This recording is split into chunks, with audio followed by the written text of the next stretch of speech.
네, 우리 성도 여러분 새해 복 많이 받으십시오. 네, 원래는 우리 민족들은 양력이 아니고 뭐였어요? 음력이었죠. 저 히브리 민족들도 달력이 음력입니다. 어떻게 보면 이 양력보다는 음력이 더 정확하죠. 절기도 그렇고요. 특히 우리는 농사를 졌기 때문에 이 음력을 기준으로 해서 이 1년을 계산을 했다고 그래요. 그러면은 오늘은 음력으로 며칠이에요?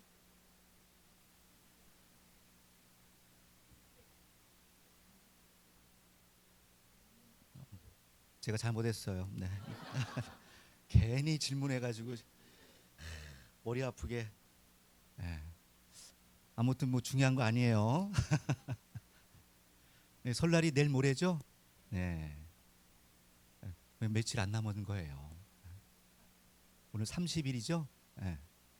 자, 아무튼 날짜는 중요한 거 아니지만 중요한 것은 이제 음력, 양력 다 이제 한 해가 새롭게 시작을 합니다. 어, 지금 그래서 그런지 날씨도 이제 무거운 옷을 입고 계신 분들은 도대체 어? 이제 돌아보게 됩니다. 이렇게 아침에도 어떤 옷을 입고 나와야 되나?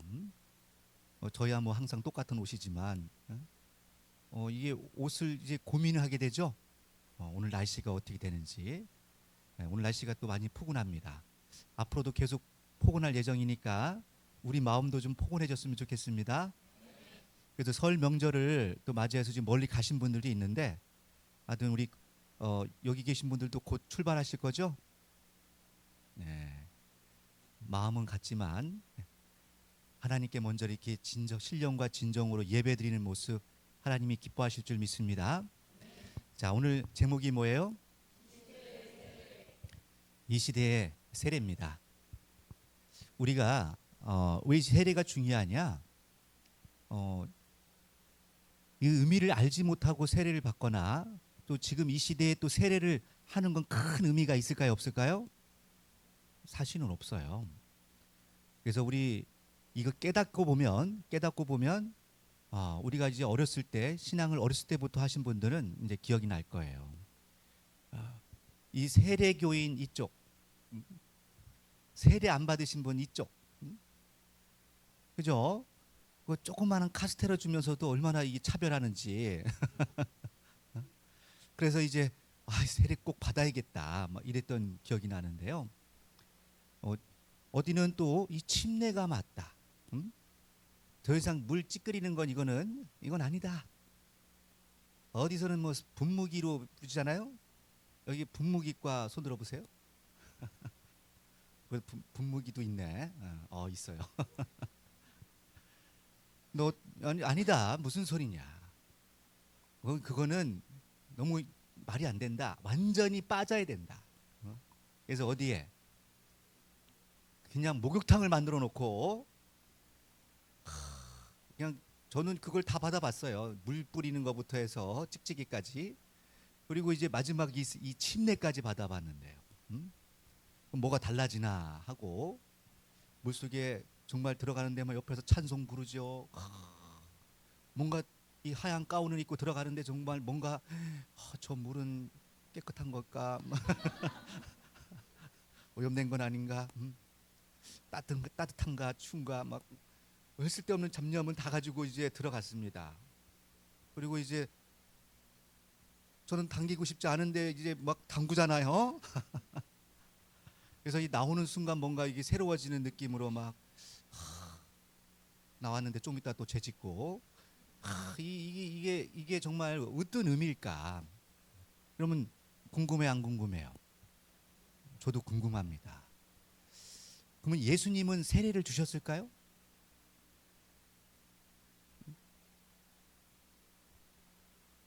예수님이 세례를 주신 것 같아, 안 주신 것 같아요? 그렇죠. 예수님의 세례는 정말 우리 같이 이렇게 찌끄기 이렇게 물 뿌리고 이런 게 아니었어요.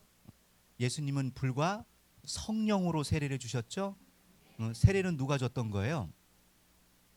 세례 요한이 줬던 거죠. 할렐루야.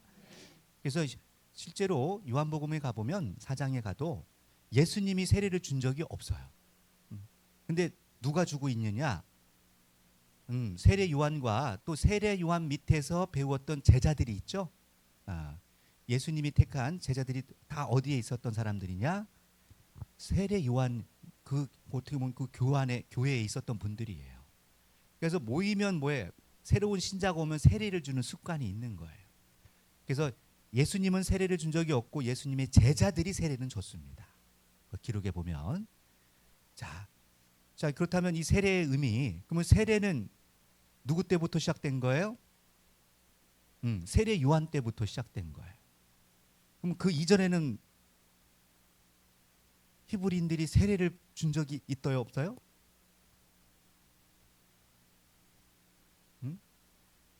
갑자기 나타난 거네, 세례는. 그러면 세례를 준 적이 있어요, 없어요?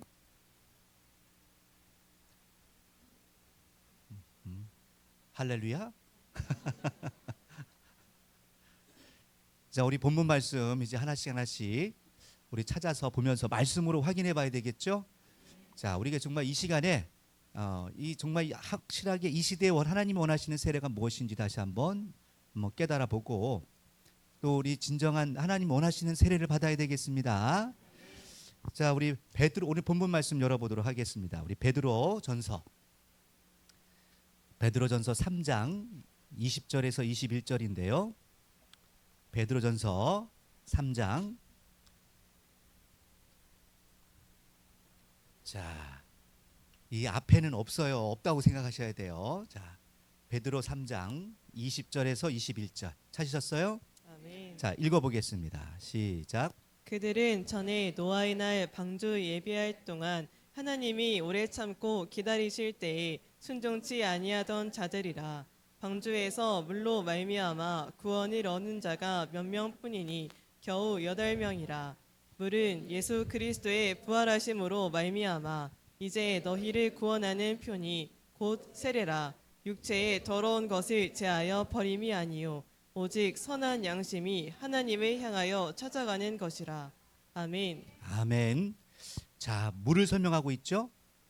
물을 설명하면서 물 사건이 크게 있었죠. 어떤 사건이 있었던 거예요? 창세기 때, 그죠? 노아의 방주. 정 물로써 이 한번 싹 청소를 하셨어요. 그때는 정말 육적인 물입니다. 육적인 물로써 홍수로 다 멸해버렸죠. 그래서 구원받은 자가 몇 명밖에 없어요? 겨우 8명이다. 이것도 다 역사적인 의미가 있습니다. 다 하나님 때가 되면 이 8명이 왜 그런지도 다 나오는 거죠. 그래서 이 한자도 보면 이 배선자가 나와. 배선자 아시죠? 배선자. 이렇게 나월자에 팔자가 있어요. 팔자. 그리고 입구자가 있습니다. 배에 몇 명이 탔다? 이 배에 8명이 탔다는 거예요. 그게 배선자입니다. 하여튼 한자도 가장 오래된 상형 문자죠. 그러니까 어디 때하고 가까워요? 저 창세기 때 사건하고 가까워요. 그러다 보니까 이 창세부터 있었던 사건을 구전으로 어떻게 됐어요? 전에 들었겠죠? 네. 그런지 몰라도 이 배선자, 이 선주, 선장 할 때 그 선자를 씁니다. 네. 8명의 입이 있다는 거예요. 9명도 있고 10명도 있고 7명 숫자 좋잖아요. 근데 왜 8명인가 생각해 봐야 되겠죠. 저 중국에서는 이 팔자를 되게 신성시합니다. 할렐루야. 뭔가 그 옛날부터 내려오는 뭐가 있겠다 생각해 봐야 되겠죠. 뭐 그게 중요한 건 아니고요. 자, 우리 그 노아의 방주에 이 8명만 구원을 받았는데 그때 물로 한번 하나님께서 싹 쓸어버렸단 말이죠. 근데 그게 하나님의 입장에서 영적인 뭐가 있다? 의미가 있다는 겁니다. 자, 어떤 의미라고 하시는지 그게 그 설명을 나오는 게 뭐예요? 20절부터 설명을 하고 있는 거예요. 자, 그들은 전에 노아의 방주를 예비한 동안에 하나님이 뭐 하실 때? 오래 참고 기다리실 때. 그냥 오래 참고 기다렸죠. 하루 이틀 기다린 게 아닙니다. 정말 오래 참고 그들이 회개하기를 기다리고 기다렸지만 뭐하지 않았다. 순종, 밑줄 짝입니다. 자, 이 순종이 제사보다 낫다고 했고 결국은 이 순종이 사실은요 내가 사느냐 죽느냐의 문제야. 할렐루야. 뭐 순종이 뭐 이렇게 대단하냐? 믿는 것도 중요하죠, 물론. 근데 믿지 못하면 순종이 돼야 안 돼요? 당연히 믿는다면 따르는 게 이 순종입니다. 이제 나중에 이제 로마서에 가보면 6장 이따 볼 텐데요, 마지막에 그때 이제 자세히 이제 바울이 설명하고 있어요. 자, 보면 이들은 순종했다 안 했다? 안 했다는 거예요. 그 결과가 어떻게 되느냐? 방주에서 물로 말미암아 구원 얻은 자가 몇 명뿐이니 겨우 8명이라는 거예요. 겨우 8명 외에는 다 뭐 한 거예요? 다 물로 죽었다는 거죠. 자, 그다음에 이제 21절 이제 설명을 하는데요. 물은 예수 그리스도의 부활하심으로 말미암아 이제 너희를 구원할 뭐래요? 표니 갑자기 노아의 방주 얘기하다가 갑자기 누가 또 갑자기 출연해요? 우리가 만나고 싶어하는 예수님이 갑자기 뿅 출연해서 예수님의 그 부활하심이 마치 뭐와 같다는 거예요? 같이 그 노아의 방주와 같이 그 물이 결국 그걸 상징한다는 거예요. 표라는 것은 뭐예요? 상징입니다. 근데 그 상징을 다른 표현으로 뭐라고 표현하고 있어요?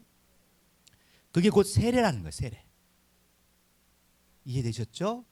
그러면은 나중에 이제 더 자세하게 결론을 말씀드리면 우리는 이 물을 통해서 내 양심을 사실은 씻어야 돼요.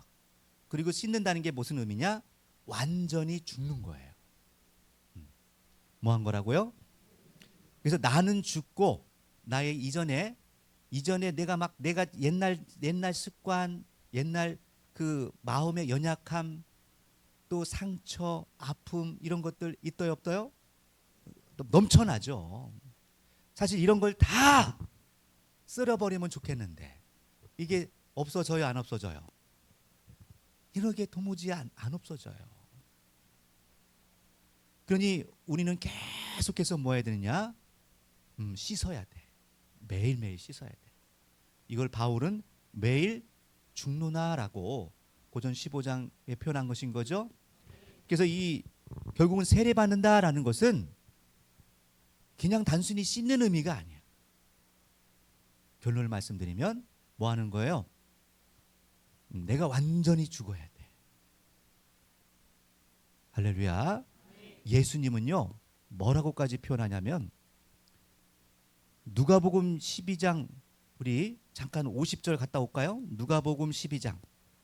누가복음 12장 50절. 누가복음 12장 50절. 예수님이 뭐라고 고백하시는지.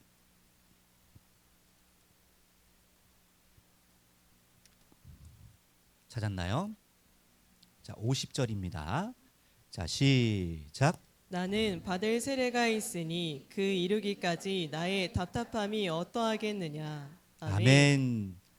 예수님이 이제 49절부터 보면은 이 땅에 뭘 던지러 오셨대요? 불을 던지러 오셨다는 거야.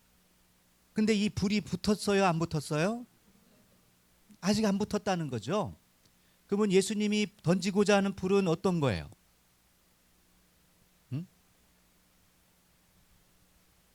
그러니 정말 우리가 생각하는 저는 뜨뜻한 불은 아니겠죠? 네. 왜 그러냐면 불은 특성 자체가 이 물하고는 정반대죠. 불은 다 살라버립니다.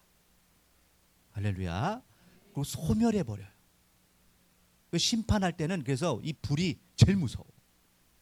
그래서 마지막 때는 무슨 심판? 불심판이 있다는 불심판. 그래서 우리는 그거를 핵폭탄 이렇게 이해하시는데 그런 하나님이 핵폭탄을 걱정해서 우리에게 그걸 써놓은 것은 아닙니다.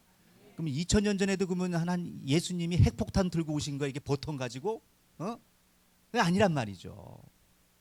그러니 분명히 예수님도 불로써 뭐 하고 싶었어요? 뭔가 이렇게 사르고 싶은 게 있었어요. 근데 그게 마음대로 안 돼. 할렐루야. 근데 갑자기 불 얘기하다가 또 물 얘기를 하시는 거야. 내가 뭘 받을 게 있다. 갑자기 불이 안 붙어서 서운하고 찝찝하고 짜증나는데 내가 받을 또 세례가 있어서 더 짜증난다는 거예요. 막 답답하고 막 답답하다는 거예요. 옆에서 듣는 제자들 이게 뭔 소리인고. 도대체 제정신이신 건가? 응? 불 얘기하다가 물 얘기하다가 응? 아니 또 왜 세례 요한한테 아까 받으셨는데 뭐 또 그거 또 받을 세례가 있다네. 응? 예수님이 또 받아야 될 세례는 또 뭐예요? 응? 그럼 예수님도 세례를 그러면 예수님이 세례 요한으로부터 이렇게 딱 물에 요단강 푹 당겨서 나와서 그거 끝났으면 아리가또 고자이마스 하고 모든 거 끝. 좋겠는데 또 뭐가 있다. 또 세례가 있대요. 그럼 예수님이 받고자 하는 세례는 도대체 뭔 세례예요? 그렇죠. 예수님은요 성김을 받으러 온 것이 아니로 성기러 왔다고 했어요. 그 예수님은 영광을 받으러 오신 것이 아니고 죽으러 오셨대. 그래서 예수님은 중간 어떻게 보면 이 경주자로 치면은 마라톤으로 따지면 중간에 바톤을 뭐하는 이 넘겨야 되는 중간 입장이에요. 그러면서 계속 요한복음에 강조하는 게 뭐냐? 또 다른 보혜사가 있다. 혹은 그가 오면 나에 대해서 증거할 것이다. 또 내 말을 생각나게 하고 다 알려주실 거라는 거예요. 그러면은 예수님이 직접 오시는 게 아니고 누가 온다는 거예요. 또 다른 또 누가 온다는 거예요. 누가복음 여러분 지금 폈죠? 핀 김에 17장으로 날아가 봐요. 누가복음 17장. 누가복음 17장은 이제 마지막 때를 얘기하는 겁니다. 그래서 마지막 때를 설명하시면서 시간 관계상 다 볼 수 없어서 25절에서 26절, 27절까지 볼까요? 자, 시작. 그러나 그가 먼저 많은 고난을 받으며 이 세대에게 버림바 되어야 할지니라. 노아의 때에 된 것과 같이 인자의 때에도 그러하리라. 노아의 방주에 들어가던 날까지 사람들이 먹고 마시고 장가들고 시집가더니 홍수가 나서 저희를 다 멸하였으며. 아멘. 아멘. 자, 보니까 이 마지막 때는 노아 때와 노 때와 같다는 얘기를 여러 번 하십니다. 근데 이 예수님께서 25절에 가보면 이 마지막 때를 설명하고 있는 거예요. 20절부터 쭉 읽어보시면 그러나 이 마지막 때가 되면은 그가 나와. 그가 누가 나와요? 그는 예수님이에요? 3인칭이에요? 다른 누군가가 있는 겁니다. 다른 누군가가 있는데 그가 오면은 뭘 받는데요? 고난도 보통 고난이 아니야. 이 세대에 또 예수님처럼 또 뭐 하는 일이 있어요? 버림받는. 그럼 인정받는다는 거 인정받지 못한다는 거예요. 하나도 인정받지 못하는 거. 지금 온 세계가 예수님을 이처럼 주 예수여 오시옵소서 마라나타 하고 기다리고 있는데 예수님이 보내는 또 예수님이 함께하는 자가 나타나도 뭐한다? 이 세대가 다 버린다는 거예요. 이건 누구 말씀이에요? 예수님이 또 다시 오실 재림 때를 설명하고 있는 겁니다. 그 재림 때의 모습이 누구와 같다? 그 초림 때의 모습과 같을 것을 미리 알려주신 거죠. 그 누가 버리겠냔 말이에요. 누가? 예수님이라고 오시는데 만약에 진짜 하늘에서 구름 타고 짜자장장 번개치고 영광 가운데 나팔 불면서 나타나면 사람들이 다다다다다 떨면서 휴거가 일어난다고 했죠? 영화 봤잖아요. 갑자기 운전하다가 사라지고 비행기 운전사가 사라지고 난리도 이런 난리가 없어. 그런 일이 있을까요? 그럼 어디로 가신 거예요? 그분들은 셋째 하늘로 올라갔다는 거예요. 여러분 저 하늘에 올라가면 뭐가 있어요?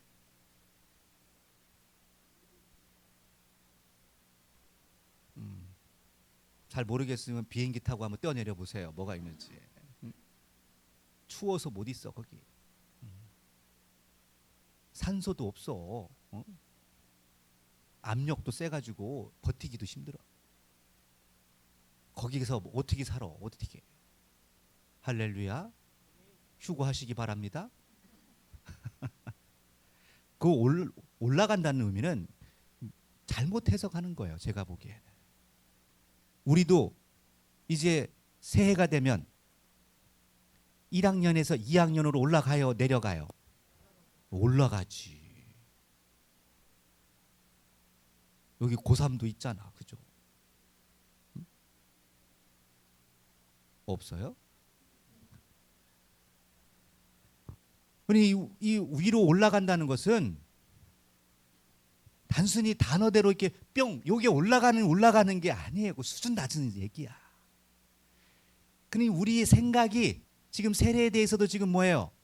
제가 여러분들에게 지금 수준을 올리고 있는 겁니다. 지금 올라와야 되는데 눈빛이 흐린 분들이 아직도 있어. 올라오지는 못하고. 그럼 아직도 1학년이야. 유치원이고.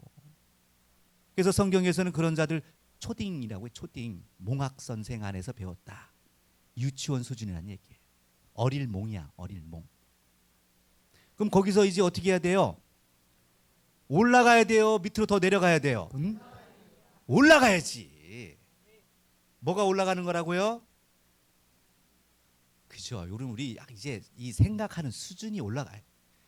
저도 다 받아봤잖아요. 이거 세례도 받아보고 스프레이도 받아보고 침례도 받아봤다니까. 다 확인해봤어. 안 바뀌어.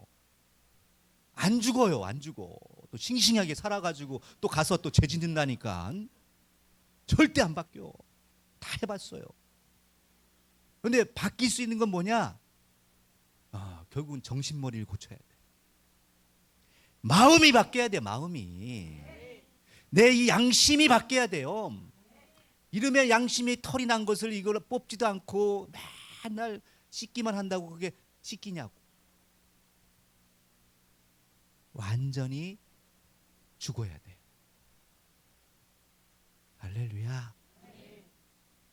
예수님도요. 그게 답답했던 거야. 완전히 죽어야 되는데 살고 싶어요, 죽고 싶어요? 누구나 살고 싶은 거예요. 옆 사람 보시고 눈빛 보시고 살고 싶어, 죽고 싶어. 응? 당연히 살고 싶죠. 100세가 넘어도 살고 싶은 거예요. 할렐루야. 그런데 살고 싶지만 문제는 죽어야 된다는 걸 너무 아시기 때문에 너무 민망하고 답답한 거예요. 그래서 겟세마네 동산에서 정말 땀방울이 뭐가 되도록 마지막 이 십자가 지는 전날에도 간절히 할 수만 있거든 좀 안 될까요, 아버지? 이게 어떤 마음? 이 답답한 마음이에요. 누가복음 12장 50절에 민망하고 답답한 마음. 근데 우리는 그 조그만한 거 그 신앙 하나 지키는 것도 그냥 힘들다고 외롭다고 그냥 질질 짜고. 이게 우리의 모습이라는 거죠. 왜요? 아직 이게 푹 잠겨야 되는데 살고 싶어가지고 코가 떴어 이렇게. 아직 다 안 죽었어. 그냥 코가 이게 살아가지고 또 입도 살아가지고 코하고 그냥 눈만 뜨면 그냥 살려달라고. 완전히 이게 잠겨야 되는 거예요. 할렐루야. 그니 하나님 보시기에 얼마나 이게 답답하시겠냐고. 그 답답한 마음. 예수님도 그런 것처럼 또 이 불이 붙었으면 얼마나 좋겠냔 말이에요. 완전히 불살라져야 되는데 그냥 입하고 이 코만 살아가지고 계속 떠다닌단 말이에요. 떠다니. 이게 우리의 모습이에요. 그래서 답답하지만 우리 로마서를 가봅니다. 로마서. 그 바울이 이것을 논리적으로 잘 설명한 거예요. 진짜 논리적으로 어떻게 우리가 해야 되는지. 로마서 6장을 가보겠습니다. 로마서 6장. 로마서 6장은 여러분들이 좀 시간이 되면 이렇게 쭉 전체적으로 한번 다 보시면 너무너무 좋아요. 은혜와 이 죄에 대해서 우리 지난 시간에 했잖아요. 은혜가 무엇인지, 이 죄가 무엇인지 쭉 설명하시는데요. 우리 한번 시간 나는 데까지도 보도록 하겠습니다. 우리 1절부터 먼저 우리 6절까지 먼저 볼게요. 자, 한번 생각하면서 오늘 지금까지 들은 말씀을 참고로 해서 이제 보는 겁니다. 읽어보겠습니다. 시작. 그런즉 우리가 무슨 말 하리요? 은혜를 더하게 하려고 죄에 거하게 했느뇨? 그럴 수 없느니라. 죄에 대하여 죽은 우리가 어찌 그 가운데 더 살리요? 무릇 그리스도 예수와 합하여 세례를 받은 우리는 그의 죽으심과 합하여 세례받은 줄을 알지 못하느뇨?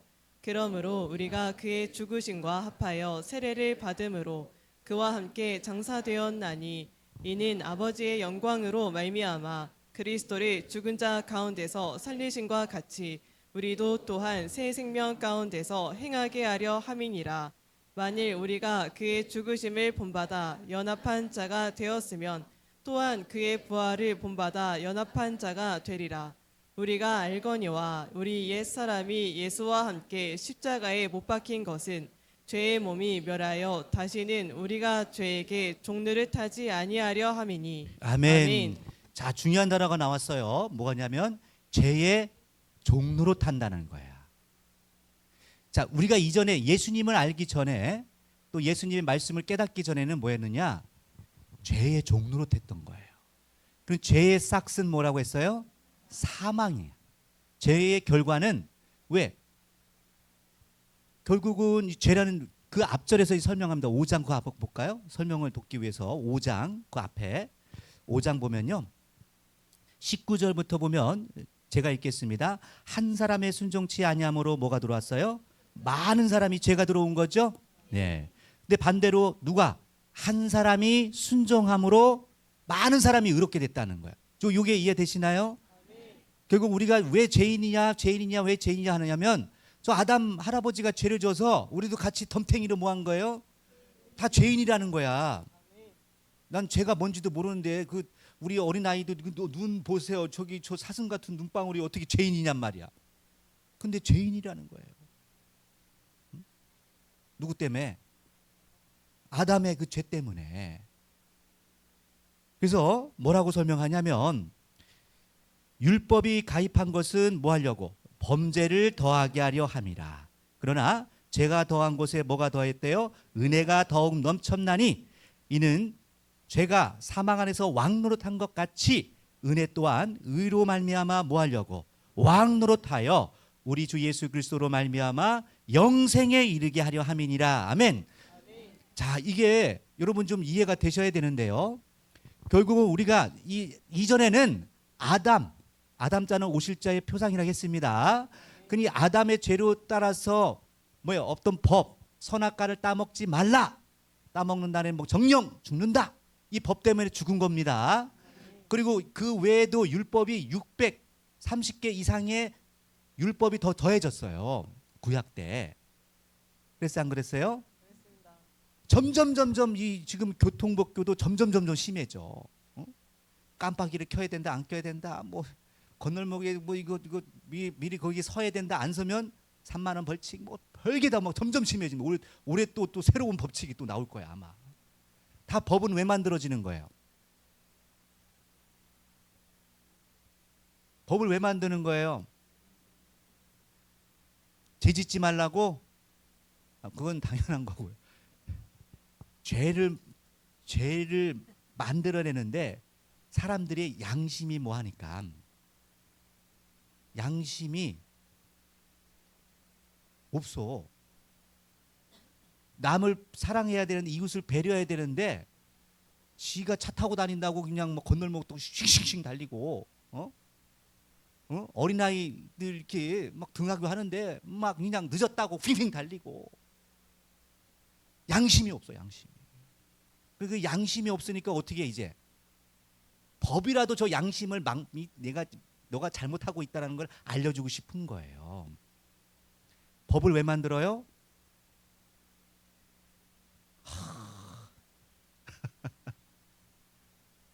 법은 살리려고 만드는 거예요. 이웃을 배려하기 위해서 만드는 거예요. 그럼 죄지면은 누군가에게 피해를 준 거죠. 그거 저도 그랬어요. 저기 뭐 고속도로 속도 위반 딱지 팍.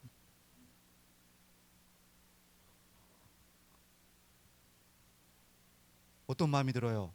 받아보신 분들. 왜 이런 법이 생겨가지고 없는 지갑을 털어가 이것들이 이런 생각도 들 수 있죠. 당연히 들죠. 하지만 내가 이렇게 과속을 함으로써 누군가는 뭐예요? 다칠 수 있고 피해를 줄 수 있다는 걸 생각해야 돼요. 그걸 방지하기 위해서 만든 법 아니겠습니까? 이것이 결국 나를 지키고 이웃을 지킬 수 있는 것이라고 생각하면 이 법은 지켜야 돼, 안 지켜야 돼? 당연히 지켜야지. 그래서 그 소크라테스가 그 유명한 말을 한 거잖아요. 뭐라고요? 악법도 법이라는 거예요.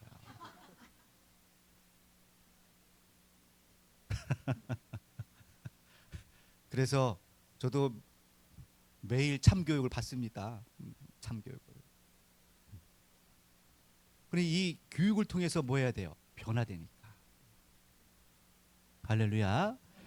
그래도 이 죄를 그런 아주 막 죄를 많이 진 사람일수록 반대로 또 뭘? 은혜가 넘친다는 거예요. 은혜가. 할렐루야. 내가 죄인인 줄을 못 깨닫는 사람들이 있어요. 응? 정말 착하게 사는 사람도 있어. 법을 지키고, 응? 막 줄 서 있고, 응? 빨간불 이때 다 서 있고, 응? 파란불 돼야 다 건너가는, 누가 보든 안 봐든 그런 사람이신 분 발 들어보세요. 꽤 되시네. 그런 분들이 있을수록 뭐 하느냐? 점점 이 남을 뭐예요? 정죄해. 어떻게 그럴 수 있냐? 너가 양심이 있냐? 너가 법을 알아? 너가 사람이냐? 이렇게 이제 점점 자기의 법을 누구에게? 상대방에게 이렇게 적용을 하는 거예요. 혹시 여러분은 그런 분은 아니세요? 여러분이 혹시 집안에 그런 사람이 있다면 잘 돌봐드려야 됩니다.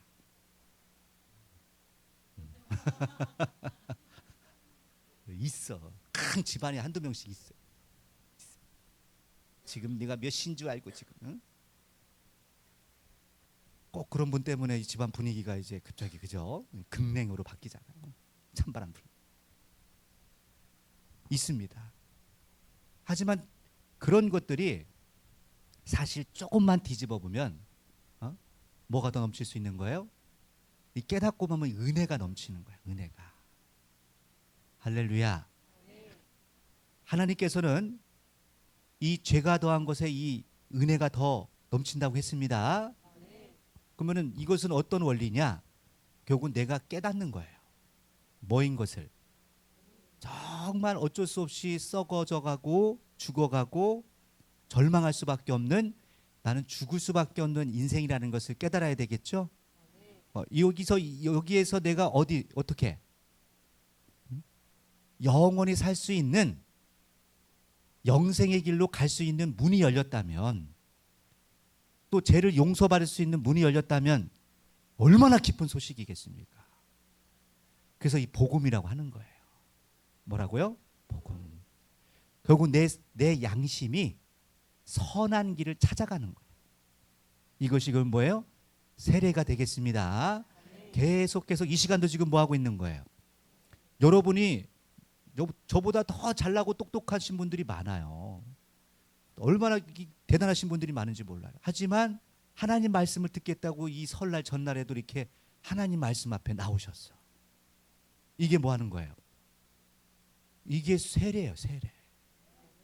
겸손히 하나님 말씀 앞에 내 생각과 나의 자존심과 나의 고집과 나의 이 교만함을 내려놓고 살려달라고 하나님 말씀 앞에 무릎 꿇는 것.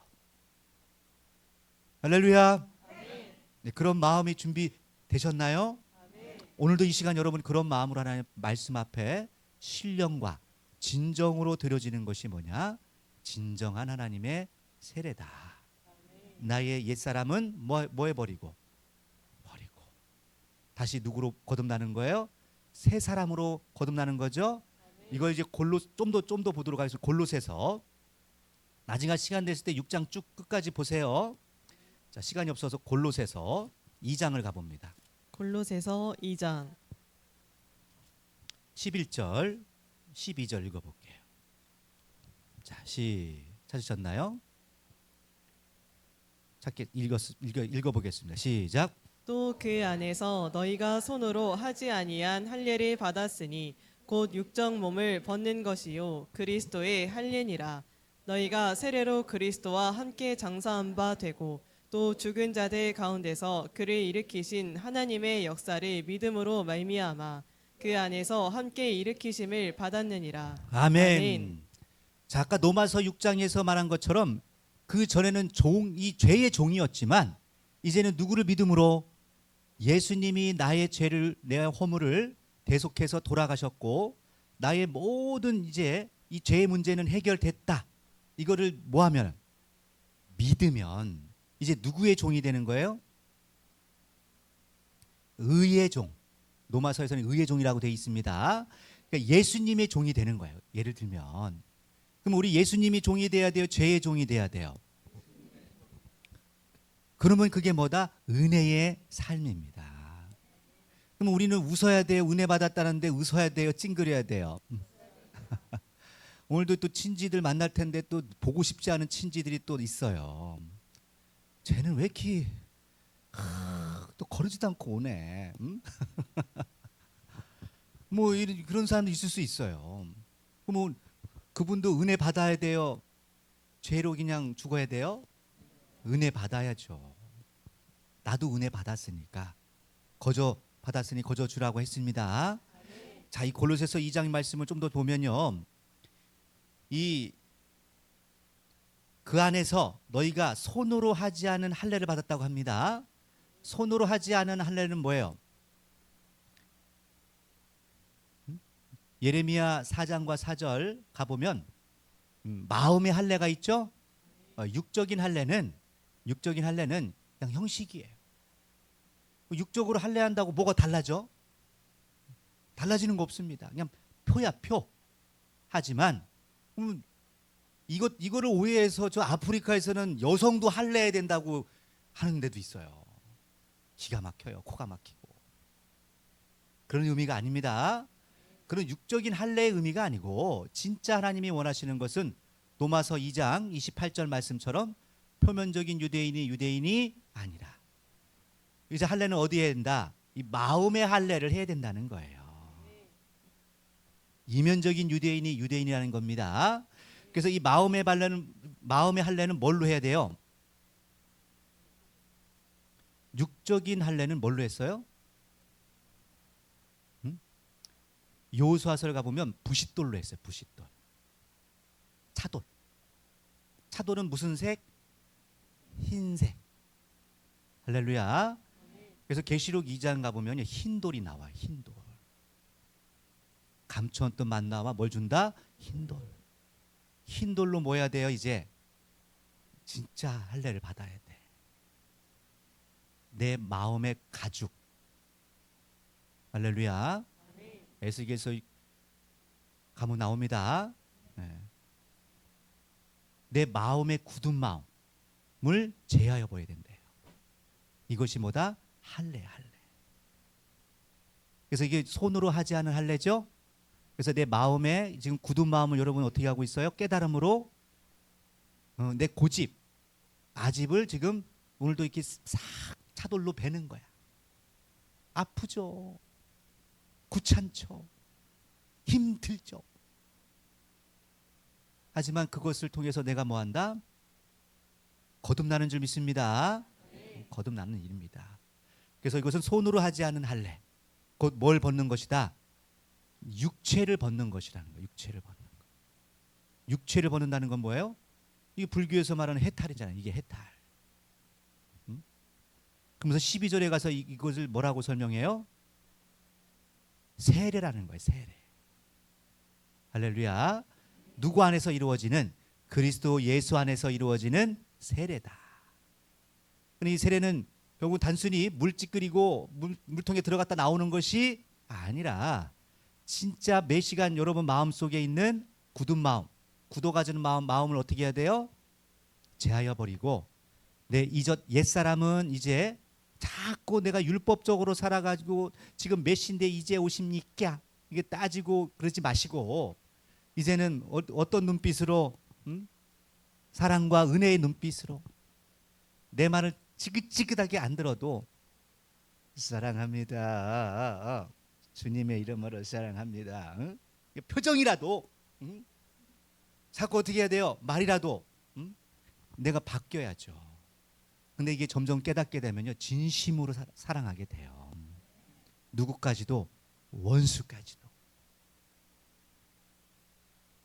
그러니 내 집안 식구가 원수라잖아요. 어떻게 또 원수들 모여서 또 대판 싸우겠네. 그러니 사랑해야 되겠죠. 내가 내 안에 뭔가 고집이 있기 때문에 그런 거예요. 돌아보면 내가 아직도 그런 옛것, 옛 상처에 사로잡혀서 아직도 은혜를 끼치지 못하고 있다. 생각해 봐야 되겠죠? 그런 걸 생각해 보는 좀 연휴가 됐으면 좋겠습니다. 과연 저 사람은 나에게 정말 폭력 유발자인가? 아니면 내 안에서 지금 폭력이 나오는 건가? 나도 모르게 말이 폭력이 나오고 나도 모르게 내 말이 튀어나와요. 과연 나는 온전한 의의 종이 되어 예수님의 종이 되어 이 연휴를 잘 견딜 수 있을 것인가?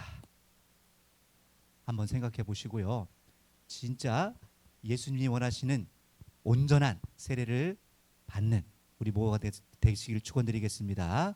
이 시간 기도하실 때 조금 일찍 끝내드렸어요. 그래봤자 10분 정도네. 자, 온전한 그리스도의 할례를 내가 받았다면 이제 누구의 종이 된 것이다? 그리스도의 이제 예수님의 종이 된 줄 믿습니다. 그러면 종은 순종을 해야 돼요. 순종하지 않으면 이 죽음입니다. 결국은 또 다시 내 안에 있는 율법, 또 죄의 법이 나를 또 사로잡아요. 그럼 나도 모르게 또 올라와 정죄가, 심판이.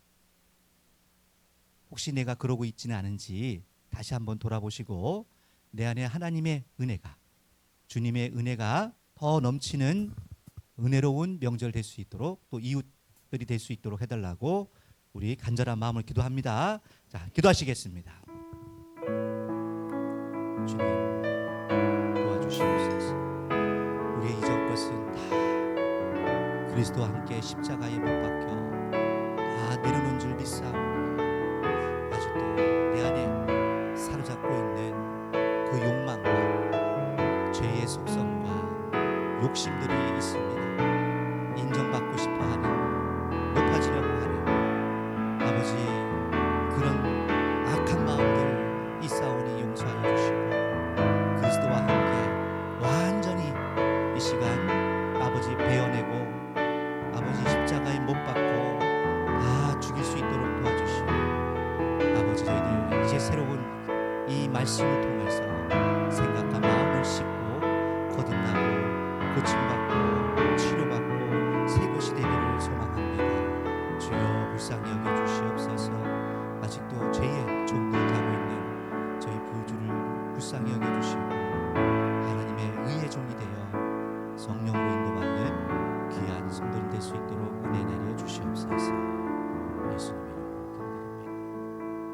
고마우신 아버지 하나님, 저희들 또 명절을 맞이하여 정말 저희들 마음과 생각을 또 새롭게 또 씻고 또 거듭나는 시간 된 줄 믿습니다. 아직도 내 안에 숨어있는 굳은 마음들, 욕심들 아버지 있습니다. 우리 안에 정말 인정받고 싶어하는 그런 마음들이 있습니다. 주님, 그조차도 저희들 다 내려놓고 주 앞에 순종하며 주님의 모습 닮아 저희들 십자가의 길을 걸어갈 수 있도록 은혜의 은혜를 더하여 주시옵소서. 우리가 죽을 수밖에 없는 정말 죄인인 것을 늘 고백드립니다. 늘 사로잡혀서 내 생각에 사로잡히고 또 아버지 저 사단 마귀의 생각에 사로잡혀서 종노릇하고 있는 저희들 용서하여 주시고 다시 한번 힘 주시고 지혜 주셔서 이 모든 것 끌어내고 주의 성령의 힘으로 나아갈 수 있도록 도와주시옵소서.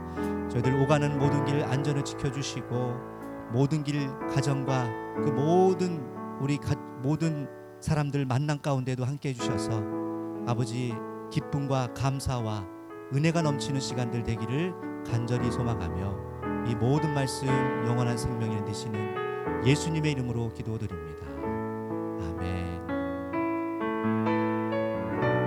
우리 마음 담아 두 손을 가슴에 묻고 고백하겠습니다. 하나님의 사랑을 사모하는 자, 하나님의 평안을 바라보는 자, 너의 모든 것 창조하신 우리 주님이 너를 얼마나 사랑하시는지. 아멘.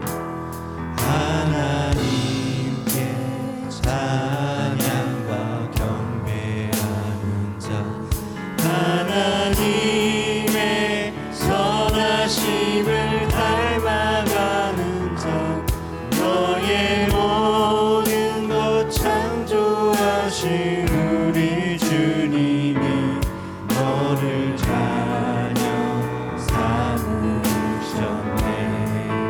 아멘. 하나님 사랑의 눈으로 너를 어느 때나 바라보시고 하나님인 자 함기로서 언제나 너에게 기울이시니 어두움에 밝은 빛을 비춰주시고 너의 작은 시름에도 응답하시니 너는 어느 곳에 있든지 주를 향하고 주만 바라보. 우리 두 손을 높이 들고 하나님 사랑의 눈으로 너를 어느 때나 바라보시고 하나님인 자 함기로서 언제나 너에게 기울이시니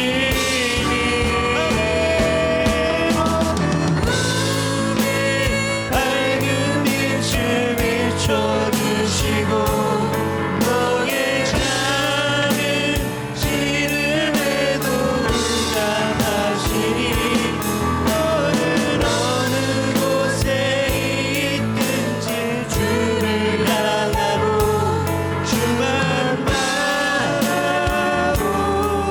바라보지라. 오직 주만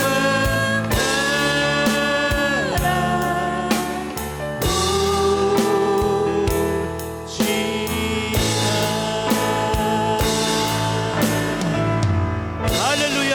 아버지 하나님, 우리 가운데 오직 하나님의 은혜를 바라보며 끝까지 승리하는 저희 명절 기간 되기를 소망하며 이 모든 말씀 예수님의 이름으로 기도드립니다.